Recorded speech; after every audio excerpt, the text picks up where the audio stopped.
Hello नमस्कार दोस्तों, स्वागत है आज के हमारे इस वीडियो में। तो दोस्तों, आज हम उत्तर प्रदेश पुलिस कांस्टेबल का एक स्पेशल टॉपिक विमुद्रीकरण यानी कि डीमोनेटाइजेशन के बारे में बात करेंगे। और जो पहला हमारा टॉपिक था वो जीएसटी मैंने कल करवा दिया है। और अगर आपने उस वीडियो को नहीं देखा है तो आप देख सकते हैं हमारे चैनल पर जाके। और मात्र 10 से 11 मिनट में ही आपको मैंने जीएसटी टॉपिक को क्लियर किया है। और अगर आपको इसके प्रैक्टिस क्वेश्चन भी चाहिए तो ये भी हम हर रोज़ वीडियो को लाकर आपको प्रैक्टिस क्वेश्चन भी कराएंगे। और पहले हम अपने स्पेशल टॉपिक को कंप्लीट करेंगे। और अगर आपको इसकी पीडीएफ भी चाहिए तो आप हमारे टेलीग्राम चैनल से जुड़ सकते हैं। आपको वहाँ पर हम यहाँ इसकी पीडीएफ उपलब्ध करा दी जाएगी। तो चलिए शुरू करते हैं। तो शुरुआत करते हैं इसके परिचय से।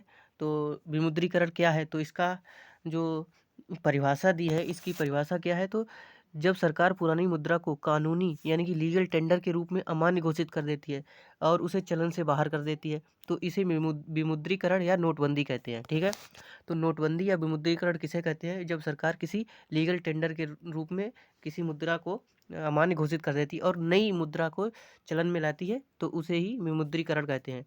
तो इसके आगे देखते हैं क्या है। तो इसके उद्देश्य की बात करें तो ये जो विमुद्रीकरण यानी कि डिमोनेटाइजेशन क्यों किया जाता है, तो इसका बहुत ही बड़े बड़े उद्देश्य हैं। जैसे काले धन को समाप्त करना, ब्लैक मनी जो होती है उसे समाप्त करना होता है, जाली मुद्रा का चलन से बाहर करना। तो जो जाली मुद्राएं होती है, फेक करेंसी, उसको चलन से बाहर करना भी इसका उद्देश्य होता है। और डिजिटल लेन देन, डिजिटल ट्रांसैक्शन को बढ़ावा देने वाले कैशलेस उद्योग बनाना और आतंकवाद की फंडिंग को रोकना इसका उद्देश्य होता है। और भारत में विमुद्रीकरण का इतिहास की बात करें तो history of demonetisation in India.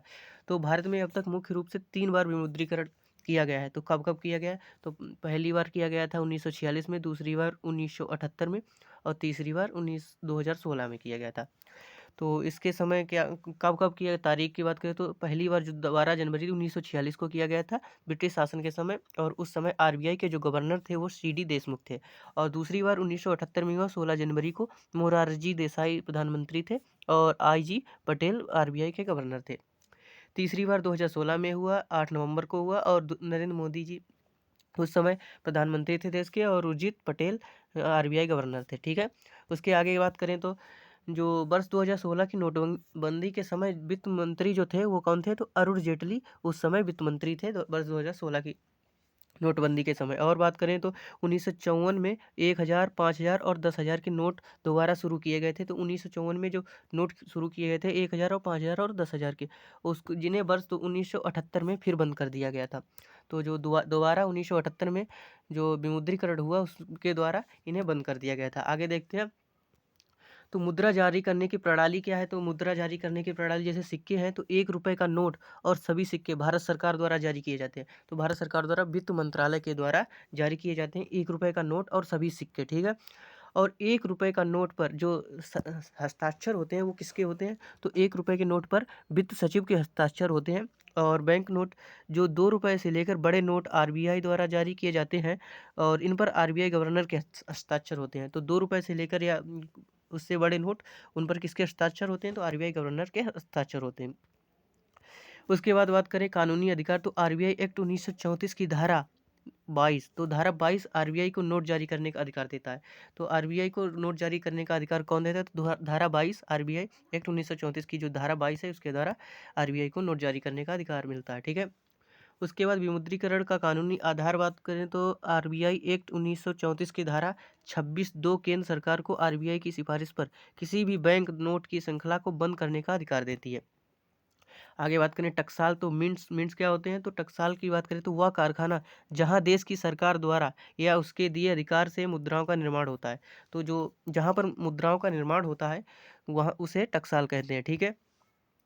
Bharat में सिक्कों की ढलाई के लिए जो 4 जगह हैं कौन कौन सी हैं? तो नोएडा में उत्तर प्रदेश में, मुंबई महाराष्ट्र, और कोलकाता पश्चिम बंगाल, और हैदराबाद तेलंगाना, यहाँ पर जो होती है सिक्कों की ढलाई की जाती है। ठीक है। उसके बाद बात करें तो जो नोट की जो छपाई की जाती है यानी कि नोट प्रिंटिंग प्रेस कहाँ कहाँ है? तो भारत में 4 प्रिंटिंग प्रेस भी है। तो नासिक में यानी कि महाराष्ट्र में, देवास मध्य प्रदेश में, और मैसूर कर्नाटक में, और साल्वोनी पश्चिम बंगाल में ये प्रिंटिंग प्रेस है जो नोट की छपाई करती है, जहाँ जहाँ ये नोट छापे जाते हैं। ठीक है। उसके बाद बात करें तो नासिक और देवास, जो नासिक और देवास में जो प्रिंटिंग प्रेस भारत सरकार के स्वामित्व में है। जो नासिक और देवास की जो प्रिंटिंग प्रेस है भारत सरकार के जो स्वामित्व में है, और जबकि मैसूर और साल्वोनी आरबीआई की सहायक कंपनी द्वारा संचालित होती है। ठीक है, आगे देखते हैं। तो वर्ष 2016 की नोटबंदी, महत्वपूर्ण तथ्य की बात करें तो जो वर्ष 2016 में क्या क्या महत्वपूर्ण तथ्य, तो घोषणा हुई थी इसकी 8 नवंबर 2016 को रात 8 बजे नोटबंदी की शुरू घोषणा हुई थी, जो 2016 में हुई थी। और उसके बाद वापसी की बात करें तो लगभग 99%, मतलब कि 98.96% जो नोट, पुराने नोट थे वो वापस किए गए थे, और 500 और 1000 के, और बैंकिंग सिस्टम में वापस आ गए। कुल वैल्यू लगभग 15.44 लाख करोड़, लगभग 15.5 लाख करोड़ थी। ठीक है, उद्देश्य की बात करें तो डिजिटल इंडिया पहल ने इसके बाद कैशलेस इकोनॉमी को बढ़ावा दिया। ठीक है, और 2000 का नोट इसे वर्ष 2016 में जारी किया गया था, और वर्ष 2023 में इसे वापस लेने की जो घोषणा की गई थी। ठीक है, आगे देखते हैं। काला धन, काला धन और सफ़ेद धन, यानी कि ब्लैक मनी और वाइट मनी क्या होती है। तो काला धन यानी कि ब्लैक मनी क्या होता है, वह धन जो अवैध तरीके से कमाया गया हो, जिस धन पर सरकार को इनकम टैक्स नहीं दिया गया हो, उसे ब्लैक मनी कहते हैं। और सफ़ेद धन यानी कि वाइट मनी, वह धन जो वैध तरीके से कमाया गया हो और जिस पर नियमानुसार टैक्स चुकाया गया हो, उसे वाइट मनी कहते हैं। आगे देखते हैं। तो नई मुद्रा श्रृंखला, न्यू करेंसी सीरीज़ की बात करें तो जो 10 रुपए का नोट होता है, तो उस पर जो रंग होता है उसका, तो चॉकलेट ब्राउन कलर का रंग होता है, और कोणार्क का सूर्य मंदिर उसके पीछे छपा होता है। और 20 रुपए की बात करें तो हरा पीला कलर होता है इसका, और एलोरा की गुफाएं इसमें छपी होती हैं। 50 रुपए की बात करें तो फ्लोरोसेंट नीला कलर होता है, और हम्पी का रथ इसमें जो बना होता है, छपा होता है। ठीक है, 100 रुपए की बात करें तो लेवेंडर कलर का होता है, और रानी की वाव इस पर छपी होती है। और 200 रुपए के नोट की बात करें तो चमकीला पीला कलर का होता है, और सांची का स्तूप इस पर छपा होता है। 500 की बात करें तो स्टोन ग्रे कलर का होता है, और लाल किला इस पर छपा होता है। और 2000 के नोट की बात करें तो मैजेंडा कलर का होता है, और मंगलयान इस पर छपा होता है, जो कि अब इस समय प्रचलन में नहीं है। ठीक है, आगे बात करें तो अन्य विविध तथ्य जो नोट डिमोनेटाइजेशन से मिलते जुलते हैं, तो उनकी बात करें तो आरबीआई की स्थापना जो थी, आरबीआई की स्थापना 1 अप्रैल 1935 को भारतीय रिजर्व बैंक अधिनियम 1934 के प्रावधानों के तहत हुई। तो आरबीआई की स्थापना कब हुई, तो 1 अप्रैल 1935 को हुई। और इसका जो शुरुआती मुख्यालय था वो कहाँ था, वो कोलकाता में इसका शुरुआती मुख्यालय था। वर्तमान मुख्यालय इसका मुंबई में है, जो 1937 में बन जो पहले था 1935 में वो कोलकाता था, और लेकिन 1937 से इसका मुख्यालय जो है मुंबई है, और वर्तमान में भी इसका मुख्यालय जो है मुंबई में है। और राष्ट्रीयकरण की बात करें तो वर्ष 1949 में आरबीआई का राष्ट्रीयकरण हुआ। उसके बाद भाषा की बात करें तो भारतीय नोट पर कुल 17 भाषाएं होती हैं, जिसमें पैनल में 15 और हिंदी और इंग्लिश। तो हिंदी इंग्लिश अलग से, और 15 जो पैनल वो ऐसे दिखता है, अभी आपको दिखाते हैं। तो 15 भाषाएं कौन कौन सी देख सकते हैं। तो ये जो पैनल दिख रहा है यहाँ पे 15 भाषाएं, और जो हिंदी और इंग्लिश की बात करें तो ये कुल मिला के 17 भाषाएं होती हैं।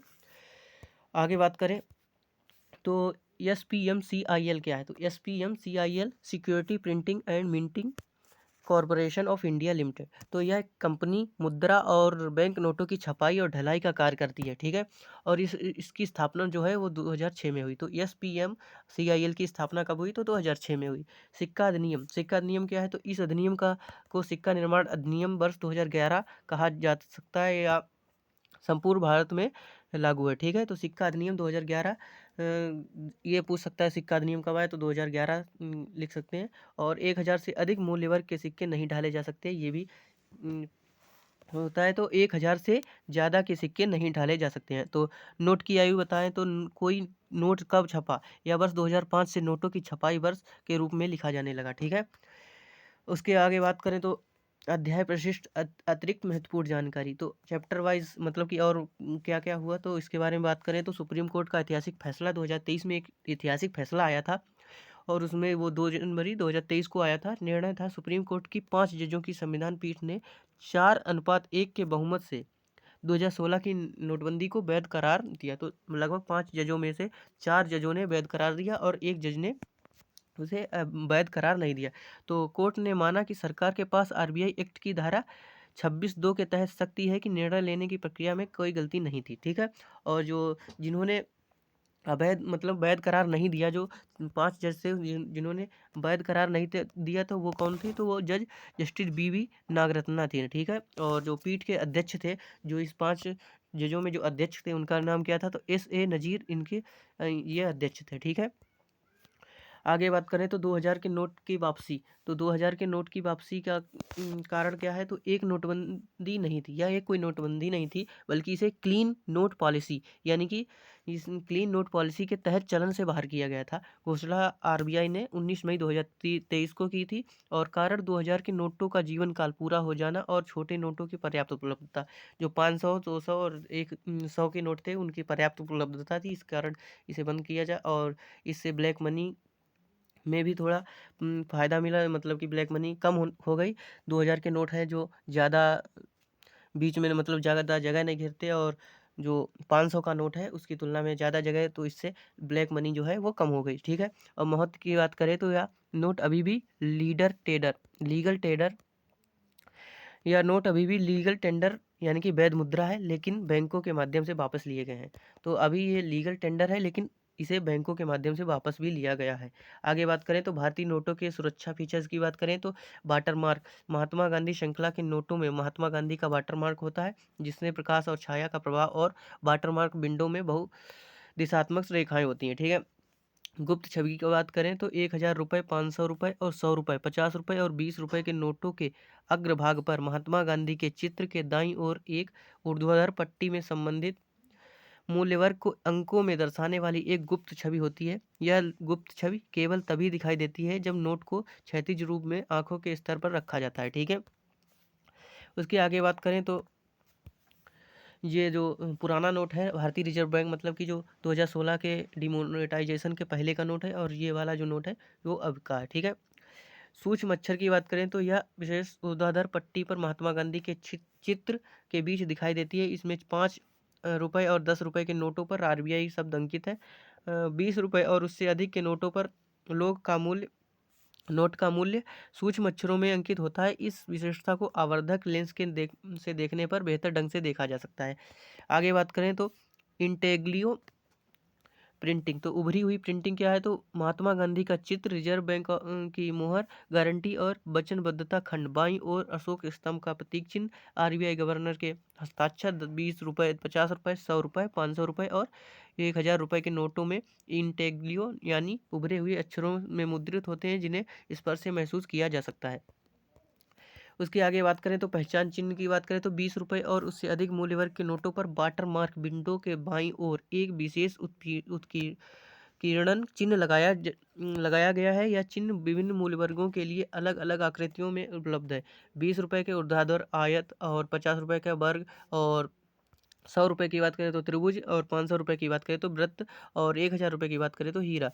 और दृष्टिबाधित लोगों के नोट की पहचान करने में सहायता भी यही करते हैं। और महत्वपूर्ण जो फुल फॉर्म है, जो डिमोनेटाइजेशन के लिए जो महत्वपूर्ण फुल फॉर्म है, तो उसकी बात करें तो FICN, fake Indian currency notes. तो FICN का फुल फॉर्म है फेक इंडियन करेंसी नोट्स। आगे बात करें तो NPCI का फुल फॉर्म क्या है, तो national payment corporation of India, जो यूपीआई और रुपए को मैनेज करता है। एसबीडीसी की बात करें तो सेंट्रल बैंक डिजिटल करेंसी, ई रुपया, जिसे हाल ही में आरबीआई के द्वारा लॉन्च किया गया, और यह विमुद्रीकरण के बाद डिजिटल करेंसी की दिशा में अगला कदम है, ठीक है। यूपीआई की बात करें तो यूनिफाइड पेमेंट्स इंटरफेस, और पीआईएन की बात करें तो पर्सनल आइडेंटिफिकेशन नंबर, और OTP, one time password, KYC, know your customer, और FEMA foreign exchange management act, FEMA का फुल फॉर्म है, ठीक है। मुद्रा प्रबंधन का एक रोचक तथ्य, जो मुद्रा प्रबंधन है उसका एक रोचक तथ्य है फिएट मनी। फिएट मनी क्या है, तो भारत में नोट फिएट मनी कहलाते हैं। तो भारत के जो नोट हैं उसे उसे क्या कहते हैं, तो फिएट मनी कहते हैं। इसका मतलब है कि मुद्रा का अपना कोई आंतरिक मूल्य नहीं है, मतलब कि मुद्रा का कोई अपना आंतरिक मूल्य नहीं है, कागज का मूल्य शून्य है, या केवल सरकार के आदेश का मूल्य पर मूल्यवान है। मतलब कि अगर सरकार चाहे तो इसे डिमोनेटाइजेशन मतलब विमुद्रीकरण, नोटबंदी कर सकती है, इसका फिर कोई इसकी वैल्यू नहीं रह जाएगी। तो आशा करता हूँ आपको ये वीडियो अच्छा लगा होगा, और अभी वॉइस में थोड़ी कुछ प्रॉब्लम आ रही होगी, लेकिन धीरे धीरे सब सही हो जाएगा। और अगर आपको वीडियो अच्छा लगे तो वीडियो को लाइक और चैनल को सब्सक्राइब कर दीजिए, और मिलते हैं आगे अपने अगले स्पेशल टॉपिक के लिए। और अगर आपको इसकी PDF चाहिए तो आप हमारे टेलीग्राम चैनल से जुड़ सकते हैं, और जो पहला टॉपिक है आप उसकी भी वीडियो देख सकते हैं, अच्छे से तरीके से समझाया मात्र 11 मिनट में। तो चलिए बंद करते हैं। धन्यवाद।